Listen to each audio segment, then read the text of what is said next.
사명의 길에 주시는 위로라는 제목으로 함께 은혜 나누겠습니다. 사랑하는 성도 여러분, 슬럼프라는 단어 아시죠?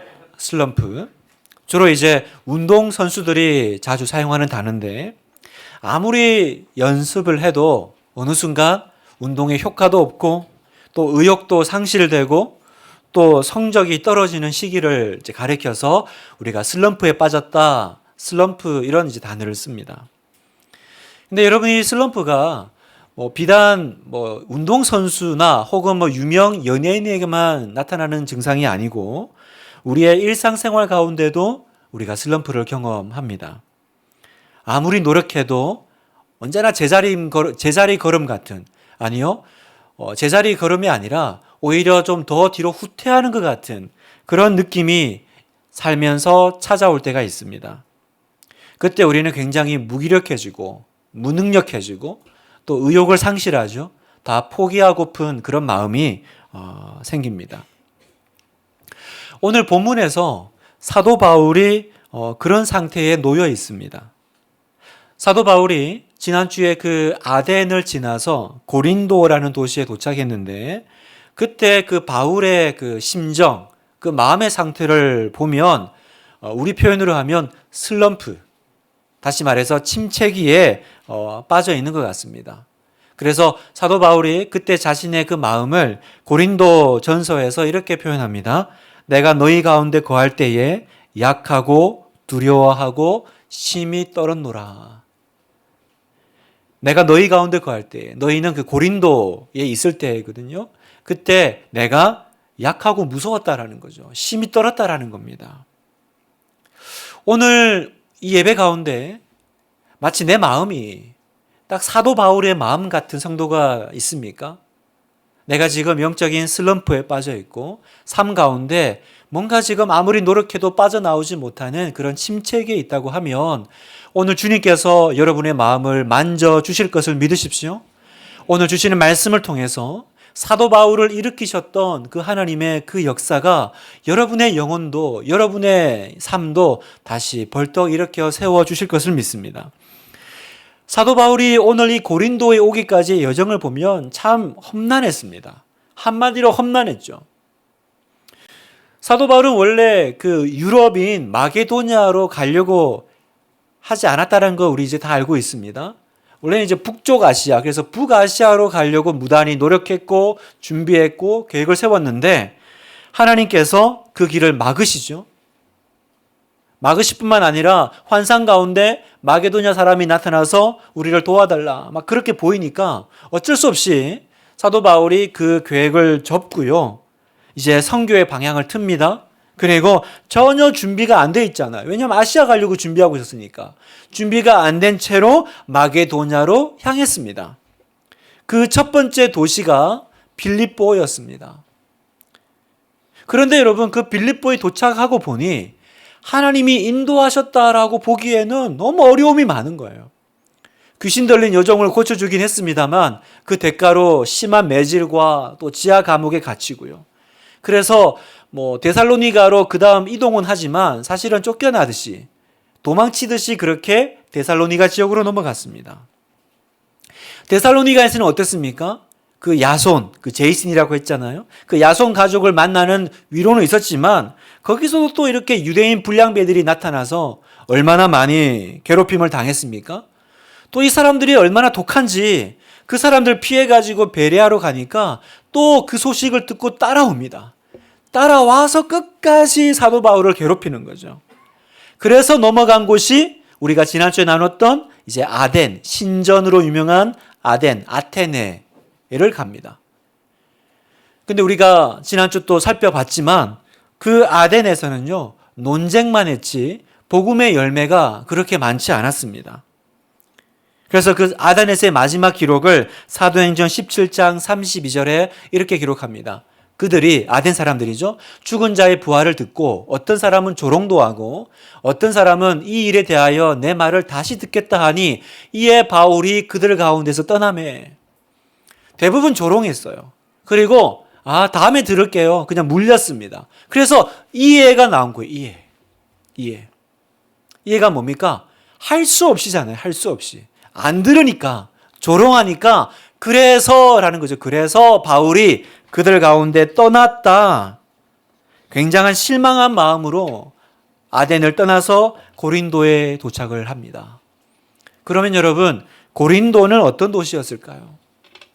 고린도는 그 로마 시대에 로마 다음으로 큰 도시입니다. 사실은 우리가 봤듯이 아덴은 철학과 문화의 도시라고 하면 고린도는요, 상업과 무역의 도시입니다. 그러니까 어마어마하게 크고, 원래 그런 도시들은 다 부유하죠? 부유한 도시입니다. 그런데 여러분, 이 도시는요, 역사학자들이 볼 때 또 다른 하나의 또 특별한 특징이 있습니다. 그 특징이 뭐냐면 그 로마 황제를 신으로 숭배하는 그 신앙의 본산이 바로 고린도라는 거예요. 로마 황제를 신으로 섬겼는데 그 본산이 바로 여기라는 거예요. 그리고 또 하나, 굉장히 그 큰 신전이 하나 있었는데 파르테논보다 더 큰 신전입니다. 바로 아프로디테, 비너스라고 하는 여신을 섬기는 신전이 큰 게 하나 있었는데, 이게 얼마나 컸냐? 여기는 이 여신을 섬기는 여사제가 1000명이 넘게 있었다라고 얘기를 합니다. 1000명. 그런데 이름이 여사제지 실제는 창기였다고 해요. 그러면 이 신전에 왜 여사제가, 실제로는 창기 역할을 하는 사제들이 1000명이나 있었을까? 그 당시에 이 신앙이라는 것이 뭐냐면 신전을 찾는 남성들이 이 여사제들과 육체적인 관계를 맺는 거예요. 그게 신과 접촉하는 것이다라고 하는 신앙을 가지고 있었습니다. 근데 저는 그걸 보면서 참 희한한 게, 요즘 이단이 꼭 그런 비슷한, 그죠? 교리를 내세우죠. 그 이단 교주와 어떤 육체적인 관계를 맺는 게 어떤 신적인 관계를 맺는 것처럼 그렇게 하는 게 예나 지금이나 이 우상을, 이 잘못된 이 신앙의 그 근본은 항상 똑같은 것 같아요. 그래서 이 도시가 분위기가 이러니까 얼마나 문란했겠어요. 그래서 그 당시에 야, 넌 꼭 고린도 사람 같아, 이 말은 사실은 넌 성적으로 문란한 사람이야 라는 뜻이었대요. 넌 고린도 사람처럼 생겼다, 이 말은 이제 그 당시의 통용어죠. 고린도 사람처럼 그 외향을 얘기하는 게 아니라 너는 참 문란하구나 라는 뜻으로 통용될 만큼 아주 고린도는 성적으로 문란하고 악명이 높은 도시였다라는 거죠. 그러니 여러분, 그 사도 바울의 입장에서는 인간적으로는 얼마나 여기 머물고 싶지 않은 도시겠어요. 그리고 또 사역적으로도 굉장히 버거웠습니다. 여기서 이제 복음을 전했더니 반응이 6절, 그들이 대적하여 비방하거늘 바울이 옷을 털면서 이르되 너희 피가 너희 머리로 돌아갈 것이요 나는 깨끗하니라, 이후에는 이방인에게로 가리라 하고. 사도 바울이 복음을 전하고 하나님의 말씀을 전하는데 어떻게 했어요? 반응이 대적하고 비방했다라는 거죠. 그래서 사도 바울이 옷을, 먼지를 털어요. 이건 뭐냐면 나는 이제 너희와의 관계를 끊겠다라는 뜻입니다. 여러분, 오죽 사도 바울이 마음이 상했으면 전도하러 가서 난 이제 너희들 상종하지 않을 거야, 난 이제 너희들에게 이제 오지 않을 거야, 그 말을 하고 떠났겠어요. 사도 바울은 원래 이방인의 사도로 부름받은 사람이잖아요. 그런데 자기 민족에 대한 사랑이 되게 특별했던 사람이에요. 그래서 사실은 이방인의 사도지만 우리가 알다시피 전도하러 가는 곳마다 어딜 먼저 가요? 유대인의 회당에 가서 유대인들, 그러니까 자기 민족을 사랑했기 때문에 자기 민족에게 먼저 복음을 전했습니다. 그런데 이제는 자기도 이제 정내미가 떨어지는 거예요. 아유, 나도 지쳤다, 이제. 난 이제 진짜 이방인으로 간다. 나 이제 너네들 안 봐. 무슨 말씀을 드리고 있냐면, 여러분, 고린도에 지금 홀로 남아있는 사도 바울은 인간적으로 보면 이제 막장, 이제 끝까지 간 것 같아요.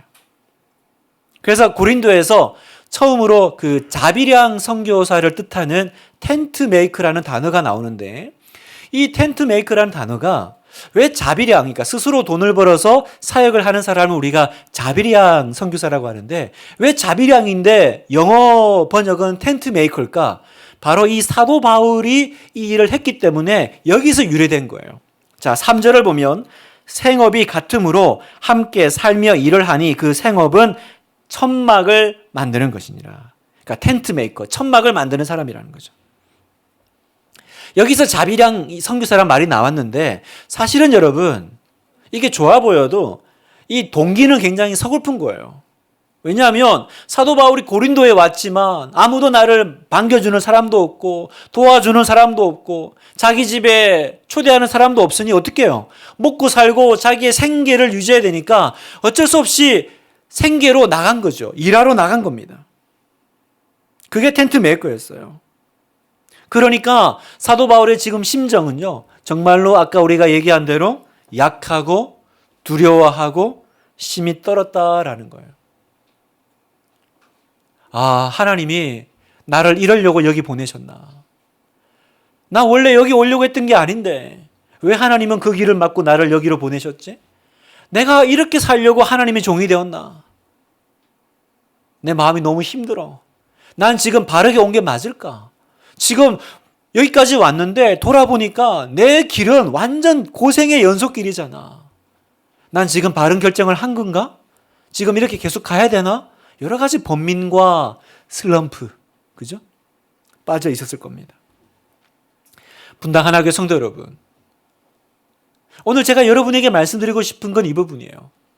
여러분, 사도 바울과 같은 하나님의 사람에게도요, 그 믿음의 길, 하나님의 사람의 길을 가는 길에 믿음의 도전이 있더라고요. 그 대단한 사도지만 마음에 약하고 두려워하고 떨었다라고 하는 그 순간이 찾아오더라는 겁니다. 하물며 오늘을 살아가는 우리에게 그 순간이 없겠어요? 하나님의 뜻대로 걸어왔지만 많이 지치고 피곤한 상태가 찾아옵니다. 머리로는 알겠는데 마음에는 생기와 활력이 떨어집니다. 지난주에 성도의 가슴 속에는 불이 있어야 된다라고 말씀을 드렸는데, 목사님 알겠어요. 불이 있어야 되는 건 알겠는데, 근데 불이 안 붙어요. 안 붙는 걸 어떡합니까? 마치 젖어 있는 그 장작같이 아무리 불을 이렇게 그어도요, 불이 옮겨 붙지를 않는 젖은 장작 같은 상태가 지금 내 마음입니다, 목사님. 내가 지금 영적인 슬럼프가 왔어요. 내가 지금 침체입니다. 여러분의 마음이 지금 이런 상태에 있지 않습니까? 만약에 그렇다면 그럼 어떻게 해야 될까요? 나는 지금 어떻게 해야 될까요? 여러분, 그런 여러분에게 오늘 우리 주님의 소망이 있습니다. 그 소망은 뭐냐면, 하나님은 기억하십시오. 하나님은 당신의 사명자를 절대로 버리지 않으신다라는 사실입니다. 아멘이세요, 여러분? 하나님은 당신의 백성을 절대로 모른 채 하고 버리지 않으신다라는 거예요. 반드시 다시 그 길에서 힘을 주시고 일으키신다라는 것을 오늘 우리가 읽은 이 본문에서 말씀하실 거예요. 사명의 길에, 하나님의 사람의 길에, 믿음의 길을 가려고 하는데 내 인생에 나도 모르게 찾아온 이 슬럼프, 이 영적인 침체기 있을 때 하나님은 반드시 너를 만나시고 일으키시고 위로하실 거다. 오늘 이 말씀을 들으면서 하나님, 사도 바울을 만나주신 하나님, 저도 만나주세요. 저에게도 말씀해 주세요. 그 간절한 심령으로 말씀 앞에 나오시기를 축복합니다. 사명의 길을 걸어가는 하나님의 백성에게 하나님은 어떤 위로를 주실까? 첫 번째, 동역자의 위로를 주십니다. 동역자의 위로. 자, 사도 바울은 생계 해결을 하려고 찾아 나간 게 텐트 메이커예요. 뭐 이름은 자비랑 선교사 그럴듯하지만 그냥 먹고 살릴 막막해서 사역자가 돈 벌러 나간 거죠. 그런데 거기서 한 부부를 만납니다. 그 부부는 누구냐? 브리스길라와 아굴라라고 하는 로마에서 온 부부를 만나요. 자, 3절을 보니까 생업이 같으므로 함께 살며 일을 하니 그 생업은 천막을 만드는 것이더라. 일이 같았대요. 같이 천막을 만드는, 가죽을 세공하는 그 일들을 하는 사람이었는데 여기 보니까 함께 살며, 이 부부가 사도 바울을 자기 집에 모신 거예요. 함께 있자고 한 거예요. 그런데 그러면서 처음에는 일을 함께하는 그냥 이런 약간 동고동락하는 그런 위치였는데 이 부부가 이제 특별한 사람이 됩니다. 사도 바울에게. 얼마나 나중에 충성스러운 동역자가 되냐면 로마서 16장 3절입니다. 같이 한번 읽을게요. 시작. 너희는 그리스도 예수 안에서 나의 동역자들인 브리스가와 아굴라에게 문안하라. 그들은 내 목숨을 위하여 자기의 목까지도 내놓았나니 나뿐 아니라 이방인의 모든 교회도 그들에게 감사하느니라. 사도 바울이 나중에 로마서에 가서 이 아굴라 부부를 뭐라 그래요? 나의 동역자. 그러면서 뭐라 그럽니까? 그들은 내 목숨을 위하여 자기들의 목까지도 내놓은 사람들이라는 거죠. 얼마나 위로가 됐겠습니까? 지금까지 목 내놓는 사람은 항상 사도 바울이었어요. 당연하죠. 본인이 사역자니까. 희생하는 사람, 헌신하는 사람은 항상 사도 바울이었지 성도들이 아니었습니다. 그런데 갑자기 이 부부가 나타났는데 얼마나 동역자였냐면 자기들의 생명도 사도 바울을 위해서 내놓을 정도로 그렇게 헌신했다는 거예요. 하나님은 그 삭막한 도시 고린도에서 사도 바울을 위해서 이 귀한 부부를 예배해 놓으셨습니다. 먹을 것만 준비한 게 아닙니다. 잘 것만 준비한 게 아닙니다. 나중에 바울이 핍박을 받아서 또 에베소로 쫓겨날 때요. 이 부부가 함께 짐을 싸요. 그리고 함께 이동합니다. 자, 18절 보면 바울이 더 여러 날 머물다가 형제들과 작별하고 배 타고 수리아로 떠나갈 때 갈새 브리스길라와 아굴라도 함께 하더라. 여러분, 쉬운 일이 아니에요. 이분들은 다시 말하지만 사역자가 아닙니다. 평신도예요. 그리고 이미 고린도에 와서 자리 잡은 사람들 아닙니까? 그런데 바울을 따라서 함께 짐을 싸가지고 또 같이 움직이는 겁니다. 얼마나 바울에게 위로가 됐을까요? 그런데 여러분, 이 일은요, 아굴라 부부에게도 뜻밖의 복이 됩니다. 여러분, 이 아굴라 브리스길라 부부는 원래 로마에 살던 유대인인데 그 당시에 그 글라우디오 황제가 칙령을 내리죠. 모든 유대인의 그 재산을 다 몰수하고 유대인들을 로마에서 추방합니다. 쫓겨난 거예요. 그래서 이 사람들이 쫓겨나서 다 잃어버리고 온 도시가 고린도입니다. 그러니까 이 아굴라 부부에게도 고린도는 사실은 상처의 도시죠. 불행의 도시예요. 그런데 그들에게 이 도시에서 갑자기 바울이 나타난 거죠. 나타났어요. 자, 2절을 다시 보면 아굴라라 하는 본도에서 난 유대인 한 사람을 만나니 글라우디오가 황제죠. 모든 유대인을 명하여 로마에서 떠나라 한 거로 그가 그 안에 브리스길라와 함께 이탈리아죠. 이탈리아로부터 새로 온지라 바울이 그들에게 감해. 자기 뜻대로 자기 뜻이 아니었습니다. 그냥 쫓겨난 거죠. 떠나라. 그래서 쫓겨나서 왔는데 거기에 은혜가 있는 거예요. 바울이 그들을 찾아 나타난 거죠. 이 부부는요, 바울을 만나서 인생이 송두리째 바뀝니다. 만났는데 만난 사람이 그 많은 사람 중에 사도 바울이에요. 그래서 이 사도 바울이 1년 6개월을 있는데 1년 6개월을 있으면서 한 집에 있으니까 바울과 함께 말씀을 양육받고 예수 그리스도를 깊이 배우고 복음을 위해 헌신하는 삶을 살게 된 거 아닙니까? 로마에서 쫓겨났다고 생각했는데 아니었어요. 고린도 오기를 너무 잘한 거죠. 사람의 생각과 사람의 판단으로 보면 고린도는 불행의 도시였습니다. 불행의 도시였어요. 쫓겨난 도시였어요. 그런데 하나님의 계획으로 보니까 고린도는 사도 바울에게도 아굴라 부부에게도 정말로 은혜의 도시였던 거죠. 사랑하는 성도 여러분, 여러분에게도 똑같습니다. 오늘 여러분이 이 교회에 오기까지 혹은 이 교회에 오실 때 혹시 여러분이 지금 사도 바울과 같은 혹은 아굴라와 브리스길라 같은 그런 상황에 처해 있을 수도 있습니다. 좌절하고 상처받고 쫓기듯이 그렇게 오신 분이 이 가운데 계실 수도 있어요. 그러나 여러분, 우리의 인생은요, 어쩌다가 흘러 강물같이 하다 보니 여기 이 교회에 온 게 아닙니다. 여러분은 어떻게 그냥 피해서 어떻게 하다 보니 이 교회에 흘러들어온 인생들이 아닙니다.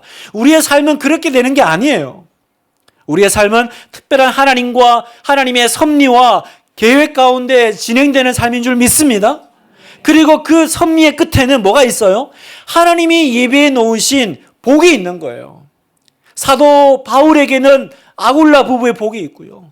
아굴라 부부에게는 사도 바울을 만나는 복이 있는 겁니다. 내가 하나님의 말씀대로만 살면, 그 영광을 위해서 일하면 하나님은 반드시 나와 함께 뜻을 갖추고 나의 손을 잡고 함께 위로가 되며 나를 위해서 자기의 생명도 아끼지 않는 그런 하나님의 사람을, 동역자를 만나게 하실 줄 믿습니다. 여러분에게 이 만남의 축복이 있을 것을 믿습니다. 목사님, 그 사람 어디 있는데요? 바로 여러분 옆에 지금 있잖아요, 여러분. 어디를 보시는 거예요? 여러분 옆을 보셔요. 당신이 아굴라? 한번 물어보십시오. 네. 참고로 아굴라는 남자입니다, 여러분. 네. 그래서 여자는 브리스길라? 이렇게 물어보셔야 돼요. 내 옆에 계신 분이 바로 하나님이 보내신 아굴라와 브리스길라요. 여기 없더라도 이 교회 안에, 이 삶 가운데 하나님께서 사람을 붙여주셔요. 만나게 하십니다. 그래서 절대로 혼자 가게 하지 않으십니다. 외롭고 나 혼자야, 쓸쓸해, 그렇게 하지 않으시고 정말로 마음이 하나 되고 연결되는 그 한두 사람, 그 귀한 하나님의 사람을 만나게 하실 줄 믿습니다. 자, 두 번째, 주님이 어떤 위로를 주시냐? 믿음의 결실의 위로를 주십니다. 자, 무슨 말이냐면, 이제 그 사도 바울이 고린도에 있는데 그 헤어졌던 동료죠, 실라와 디모데가 이제 고린도로 이제 들어옵니다. 도착을 하죠. 그런데 성경을 보면 실라와 디모데가 도착할 때 성경에 어떤 특별한 말씀을 하세요. 자, 5절을 보면, 자, 같이 한번 읽어볼까요? 시작. 실라와 디모데가 마게도냐로부터 내려오매 바울이 하나님의 말씀에 붙잡혀 유대인들에게 예수는 그리스도라 밝히 증언하니. 자, 보셔요. 두 가지 사건이 같이 일어납니다. 뭐요? 실라와 디모데가 마게도냐로부터 내려왔는데 갑자기 뜬금없이 바울이 하나님의 말씀에 붙잡혔대요. 그러면 우리가 짐작컨대, 실라와 디모데가 마게도냐로부터 온 것과 그리고 그 의기소침하고 낙심해 있던 바울이 다시 뭔가 힘을 내서 일어나는 그 사이에 무슨 연관이 있구나라는 걸 우리가 알 수 있는 거죠. 그래서 이 성경은요, 내려옴의 그 사이에 다시라는 말을 넣어야 돼요. 실라와 디모데가 마게도냐로부터 내려오매 다시 바울이 하나님의 말씀에 붙잡혀요. 그러면 무슨 일이 있었던 걸까? 무슨 연관성이 있을까? 오늘 본문은 어떤 특별한 내용이 보이지 않아요. 그러나 사도 바울의 다른 서신서를 보면, 편지를 보면 그 내용을 알 수 있는데, 자, 데살로니가 전서 3장 6절을 보면 이 실라와 디모데가 왔는데, 이 먼저 디모데가 딴 데서 온 것이 아니라 바로 이 데살로니가에서 왔다라는 걸 알 수 있습니다. 자, 3장 6절. 지금은 디모데가 너희에게로부터 와서 너희 믿음과 사랑의 기쁜 소식을 우리에게 전하고 또 너희가 항상 우리를 잘 생각하여 우리가 너희를 간절히 보고자 함과 같이 너희도 우리를 간절히 보고자 한다 하니, 이러므로 형제들아 우리가 모든 궁핍과 환난 가운데서 너희 믿음으로 말미암아 너희에게 위로를 받았노라. 지금 디모데가 데살로니가 교회에서 왔습니다. 그런데 그곳에서 뜻밖의 소식을 가져와요. 데살로니가 성도들이 너무 믿음 생활을 잘하고 있다라는 거예요. 그래서 믿는 교회에 지금 본이 되고 있다, 그런 이야기를 바울에게 들려주는데 그게 바울에게 너무 위로가 되는 말씀이었던 거죠.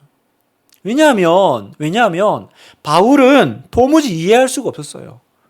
왜냐하면 데살로니가 사람들은요, 나를 못 잡아먹어 안달이었던 사람들이거든요. 나를 죽이려고 달려들었던 사람들이고, 그래서 뭐 여기서 무슨 선한 것이 날까 하고 사실은 절망했던 지역인데, 이 사람들이 여기 교회가 세워지고 이 사람들이 믿음의 소문이 나고 뿐만 아니라 뭐라 그래요?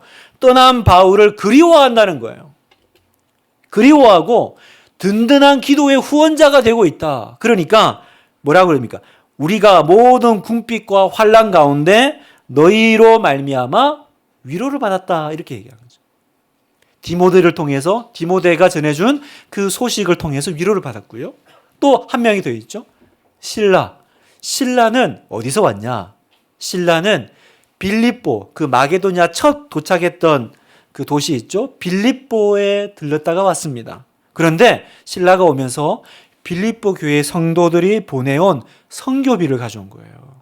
선교비를. 자, 이게 고린도후서 11장 9절에 나옵니다. 또 내가 너희와 함께 있을 때, 여기서 너희는 고린도 사람들이에요. 지금 고린도에 보낸 편지니까 내가 너희와 함께 있을 때에 비용이 부족하였으되, 그래서 이제 텐트 메이크를 나간 거죠.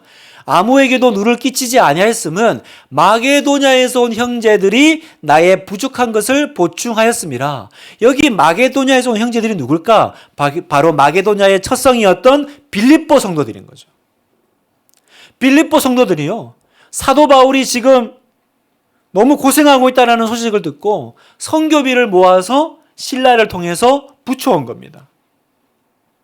뿐만 아니라 이 빌립보 성도들은요, 나중에 바울이 로마까지 갈 때도 계속해서 이 재정적인 지원을 이어갑니다. 그래서 이 실라와 디모데가 돌아온 뒤부터는요, 바울은 이제 텐트 메이커가 아니라 복음 전하는 일에만 전념할 수 있게 돼요. 그럼 바울이 얼마나 힘이 났겠어요? 위로가 됐겠습니까? 그건 선교비가 돌아왔고 이제 돈이 생겨서가 아니에요. 그렇게 생각하면 여러분은 진짜 목회자를 모르는 거예요. 여러분, 목회자에게, 주의 종에게 가장 큰 기쁨은 돈이 아닙니다, 여러분. 돈 때문이었으면 목회를 안 해요, 여러분. 목회를 안 합니다. 여러분, 목회자에게 가장 큰 위로와 기쁨은 뭘까? 내가 뿌린 그 말씀의 씨앗이, 그 눈물의 복음이 그 성도들의 그 삶 가운데 영혼 속에 들어가서 열매 맺고 있다라는 소식 들을 때, 그때가 눈물 나게 감사하고 고마울 때예요. 그 소식이 들려올 때가. 그러니까 지금 사도 바울이 생각해 보세요. 나는 맨날 가는 곳마다 핍박당하고 쫓겨나고 내 사역은 열매가 없어. 그렇게 좌절하고 심히 약해 있는 그때에 하나님이 지금 뭘 들려주신 거예요? 아니다, 아니다.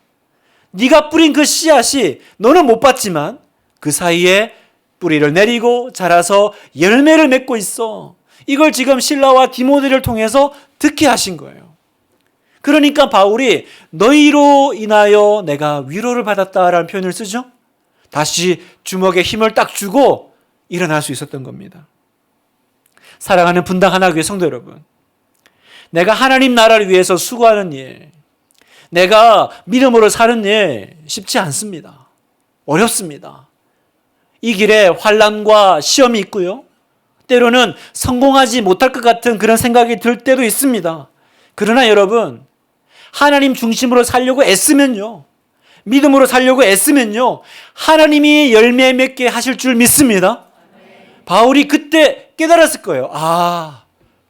그래서 약할 때 강함 되신다 하시는구나. 내가 약할 그때가 곧 강함이라. 나는 진짜 무너진 줄 알았거든요. 내 노력과 내 애씀은 아무 열매가 없는 줄 알았거든요. 그런데 아니더라는 거예요. 하나님이 다시 열매를 맺게 하시고 그걸 보여주시더라는 겁니다. 그래서 우리는 이렇게 말합니다. 기도는 죽지 않는다고요. 사람은 죽어도, 사람은 떠나도 기도는 죽지 않는다라고 우리는 선포합니다. 저를 따라서 한번 고백해 볼까요? 기도는 죽지 않는다. 기도는 죽지 않는다. 아멘입니까, 여러분?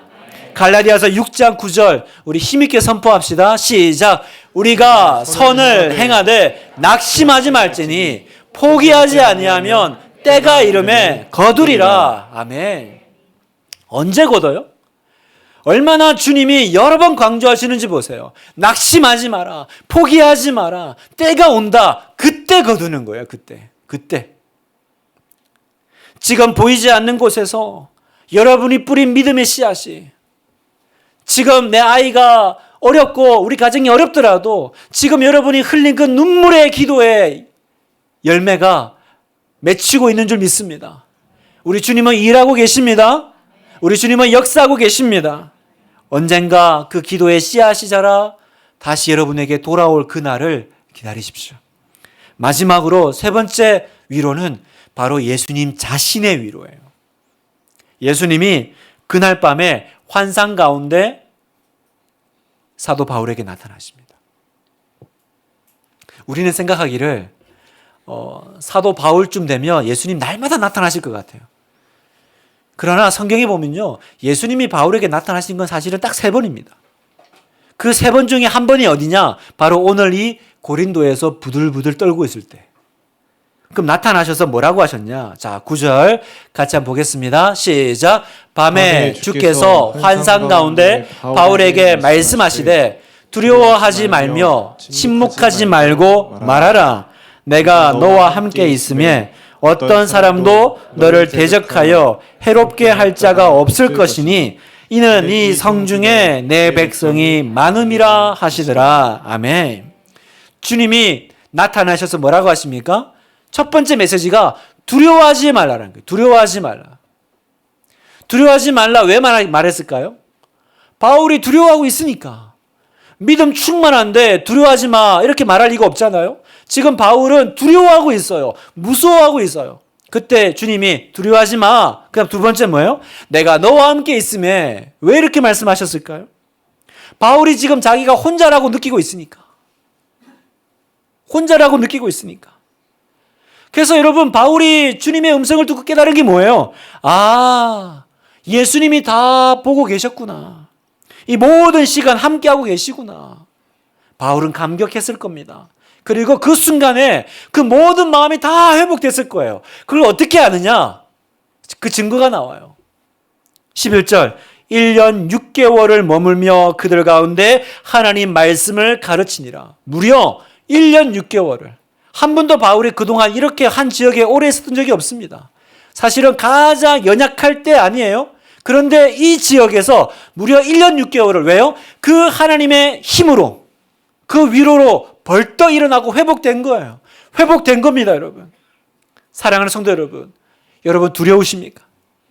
지금 두려움에 사로잡혀 계십니까? 여러분 두려움은 어디서 올까요? 두려움은 앞날에 무슨 일이 생길 것 같아. 내가 지금 뭔가 어려워. 그래서 두려운 게 아닙니다. 두려움은 뭐냐면 순간적으로 내가 지금 하나님을 놓쳐버린 상태를 말하는 거예요. 지금 내가 순간적으로 하나님을 잃어버린 상태가 바로 두려움이라는 거예요.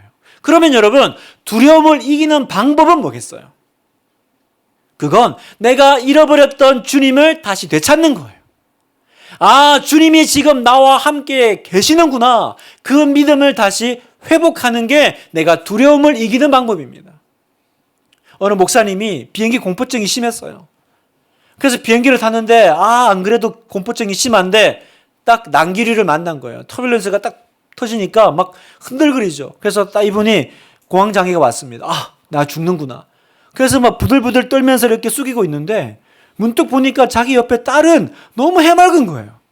난 지금 딱 죽겠는데 딸은 하나도 무서워 보이지도 않고 해맑고. 그래서 물었대요. 넌 안 무섭니?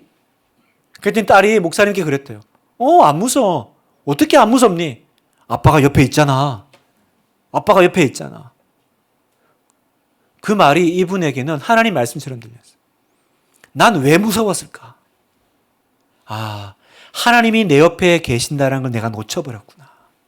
난기류가 문제가 아니고 내가 주님 바라보는 시선을 놓쳐버렸구나.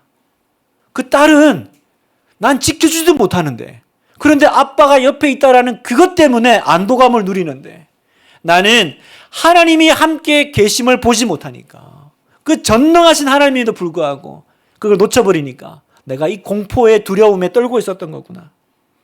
사랑하는 성도 여러분, 오늘 주님이 사도 바울에게 말씀하신 그 음성으로 여러분에게 말씀하십니다.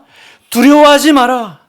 아무리 핍박이 있다 할지라도, 아무리 고통스럽다 할지라도 내가 너와 함께한다. 내가 너와 함께할 테니 믿음으로 나아가라. 주님이 말씀하십니다. 이 음성을 들으시는 여러분 되시길 축복합니다. 그래서 여러분의 처지가 아무리 힘들고 어려워도 먼저 속단하지 마세요. 여러분, 믿음은 속단하지 않는 거예요. 믿음은 빨리 결론 내리지 않는 거예요. 믿음은 기도하고 나중에 얘기하는 겁니다. 뭐라고요? 주님이 지켜보고 계셔. 주님이 함께하고 계셔. 그러니 나중에 결론 내리는 겁니다. 다시 얘기합니다. 믿음은 속단하지 않는 겁니다. 믿음으로 주님의 음성을 듣고 벌떡 이 영적인 슬럼프에서 침체에서 일어나는 여러분 되시기를 축복합니다.